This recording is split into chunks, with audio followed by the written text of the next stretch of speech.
Welcome. You have reached review time with Imperial, and today's review will be Power Book 2 Ghost Season 2 Episode 3. Let's get into it. So that button right there that says like, hit that other button that says subscribe. Make sure all the notifications is on. Check any playlist that I got on the channel. It is Christmas time. Check the Christmas playlist while you at it. Let's get into it. So this episode was a decent episode. Of course, it picks up with Zeke in the office getting interrogated by the detective, and as everybody would have already known, Zeke would definitely fold in the interrogation after being interrogated by the detective. He pretty much what we all thought he would say, that him and Carrie were not together the night of Professor Jabari's murder. If he would have said that, that would have exonerated him, and Carrie both would have had an alibi. Now, by him not saying that, then it puts them both in play. So he did a bunch of talking before he even asked for a phone call. So I reckon they didn't give him the scoop. Keep quiet till your lawyer get there or whatever, because everything he was saying was all voluntarily. And when he reached out for Monet was not available to answer her phone, so that takes care of him. Meanwhile, you had Tariq shows up to Councilman Tate. He's at a police event where his brother is becoming an investigator, and he's there, and Tariq pretty much saying to him, I need to find my sister, I need your information.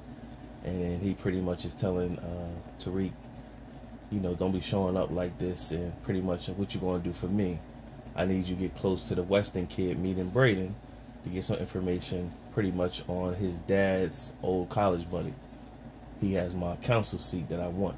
So Tariq says, I'm gonna get you that. I need some information on my sister. So the countdown is starting, the episodes to when Tate is gonna clap them cheeks from Carrie or whatever. So the countdown is we at episode 3. We counting down how many episodes it's gonna take before Councilman Tate, because he's working on it. He's trying to use all his charm towards her, and it's just they got Carrie with she's just passing around with, they using her sex addiction against her. Finally, Tariq clapped those Lauren cheeks, and I think he took her virginity in this episode. Now I've been running this theme through my reviews about Tariq, where Courtney Kemp said he in a triangle. One is totally bad for him, one is a friend, and one is totally right for him. And I keep switching that up. You know what I'm saying? And at first I thought Lauren was like totally wrong for him, until now it seemed like he's more intimate with Lauren. Effie was the slide, you know what I mean? Then we seen her character, and then Diana more be like, they always got each other back friend wise, but Diana really liked him more than he liked her. So, you know, they doing a good job with switching that all up. But they definitely need to let Reek do the round all bases. So they definitely got to let Reek knock Diana off too, or whatever. Nevertheless, back to the story. So you had King. They got to also pick Tariq's character, put him in boxing or something.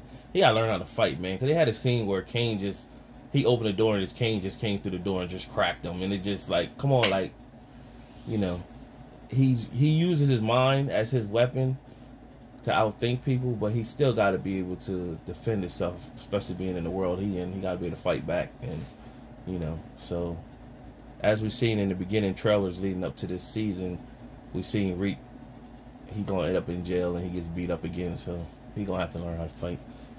So you see, Diana asked Reek to hook him up with McLean, so that she could look over her dad's case.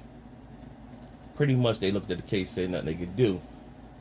But Sachs, the woman he's knocking off from prosecutor from the other side, she told him that the person that was on Tejada's case was a dirty prosecutor and playing evidence and everything like that or whatever. So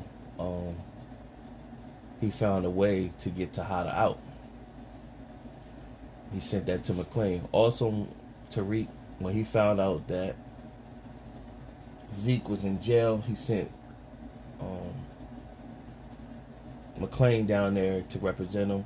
By that time, Monet got there and she was upset. Where Zeke messed up also, he didn't know Detective Ramirez was dead. And Ramirez gave the whole family like his card. If you get in trouble, give him my card. So when he gave them his card, everybody knows Ramirez is missing. The detective is instantly on guard, like, hold on, where did you get this from? You knew Ramirez? How you know him? So it opened up a can of worms. Monet wasn't available because she was out on a date with Mecca. So you don't know what angle really Mecca is playing right now, whether he's playing Monet just to find out more information or he really is into her from back in the day. So you really don't know which angle he's playing right now, but he knows, of course, he knows more information than in her head. It's not in the game, and she's not focused. And you see Diana stepping up more for the family. She's in tune with everything, but Monet is really much like in her own world. She want to move on from all this. So it's going to be, and it's interesting. You see Mecca had a party where he invited Kane to. He has one of his cronies with him, and the crony is loud. And the chef is more involved with Mecca than just a chef. Because when the chef seen his boy spilling out too much information, he yelled for the woman to come to shut him up because he was talking too much. So the chef is involved. Mecca, to me right now, I think he's like a FBI agent or something like that. That's how I think he's involved. So it's gonna be interesting to see how that plays out. So right now, so far, we in the season. Season 2, episode 3. It's been a good, another good episode. Surprisingly so. Subscribe to the channel, like the video. Till next time.